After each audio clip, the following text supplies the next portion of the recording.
ناظرین، drama serial زنجیریں کی آنے والی ایک ساتھ میں اب تک کا سب سے بڑا دھماکہ خیز موڑ آنے والا ہے، جہاں ایک طرف ربیہ پر چھائے مصیبت کے بادل چھٹ جائیں گے، وہیں حویلی کے سب سے بڑے گنہگار اپنے عبرتناک انجام کو پہنچنے والے ہیں۔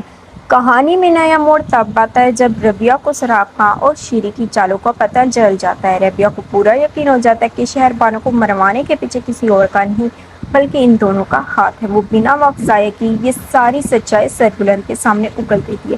یہ سنتے ہی سربلند کے پاؤں تلے سے زمین نکل جاتی ہے اور وہ فوراً ربیہ کو ساتھ لے کر اسی عورت کے پاس پہنچ جاتا ہے جس نے شہر بانو کو زخمی حالت میں دیکھا تھا۔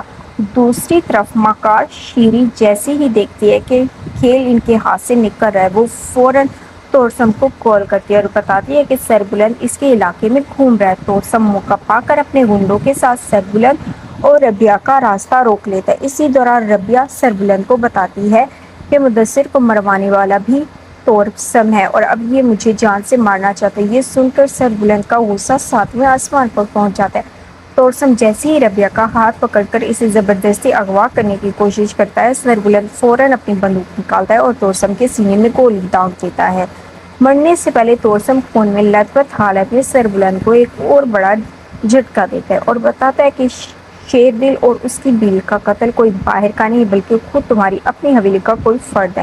اتنا کہتی ہی توڑسم کی آنکھیں ہمیشہ کے لیے بند ہو جاتی ہے۔ توڑسم کے خاتمے کے بعد سربلند ربیہ کو بحفاظت حویلی لے آتا ہے۔ وہاں بی جان حالات کو دیکھتے ہوئے سربلند سے کہتی ہے اب دیر مت کرو اور ربیہ سے شادی کر لو۔ سربلند بھی اپنے آدموں کو حکم دیتا ہے کہ آج ہی ربیہ کے ساتھ میرا نکاح پڑھوایا جائے۔ یہ بات پیچھے کھڑا سہراب خان سن لیتا ہے اور خوف زدہ ہو کر شیری سے کہتا ہے اگر یہ شادی ہو گئی تو ہم برباد ہو جائیں گے، اس لیے جیسے ہی نکاح کا کھانا یا مٹھائی اس میں زہر ملا دو۔ شیری بڑی بے دردی سے نکاح کی مٹھائی میں زہر ملا کر اسٹیج پر دولہا دلہن کے سامنے رکھ دی تھی، مگر کہانی کا اصل ٹوئسٹ ابھی باقی ہے۔ جس عورت نے شہر بانو کو پناہ دی تھی اسے پتہ چل جاتا ہے کہ حویلی میں سربلند کا ربیہ سے نکاح ہو رہا ہے۔ وہ فوراً شہر بانو کو بتاتی ہے کہ حویلی میں سب تمہیں مرا ہوا سمجھ رہے ہیں۔ یہ سن کر شہر بانو کو ہوش اڑ جاتے ہیں اور وہ اسی وقت اس عورت کے ساتھ حویلی کی طرف بھاگتی ہے۔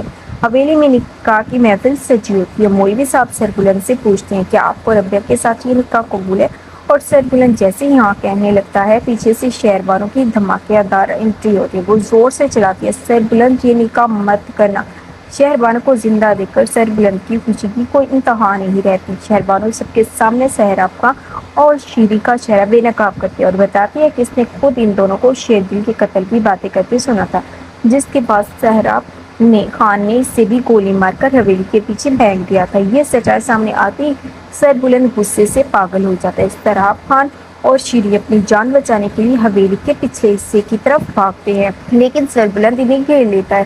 قانون اور سربلند کے خوف سے سہراب خان حواس کھو بیٹھتا ہے اور خود کو اور شیری کو گولی مار دیتا ہے۔ دونوں تڑپ تڑپ کر وہیں دم توڑ دیتے ہیں اور ان کا قصہ ہمیشہ کے لیے ختم ہو جاتا ہے۔ اس سارے ہنگامے کے بعد ربیہ کا بھائی طیب اور اس کے ماما بھی اسے ڈھونڈتے ہوئے حویلی پہنچ جاتے ہیں۔ ربیہ اپنے بھائی کے گلے لگ کر رو پڑتی ہے۔ ربیہ سربلند سے کہتی ہے کہ مدثر کی یادوں کے ساتھ وہ اسے کبھی خوشیاں نہیں دے پائے گی، اس لیے سربلند کو شہر بانو سے ہی شادی کرنی چاہیے۔ سربلند ربیہ کا فیصلہ مان لیتا ہے اور یوں مولوی صاحب سب کی موجودگی میں شہر بانو اور سربلند کا نکاح پڑھوا دیتے ہیں اور کہانی ایک خوشگوار موڑ پر آ جاتی ہے۔ تو ناظرین، یہ تھی ہماری پیش گوئی اور پرومو کا مکمل احوال۔ آپ کے خیال میں کیا سہراب خان اور شیری کا یہی انجام ہونا چاہیے تھا اور کیا سربلند اور شہر بانو کی جوڑی آپ کو پسند آئی؟ اپنی رائے کا اظہار کامنٹس میں ضرور کریں۔ مزید ایسی ویڈیوز کے لیے ہمارے چینل کو لائک، سبسکرائب اور شیئر کرنا بالکل مت بھولیں۔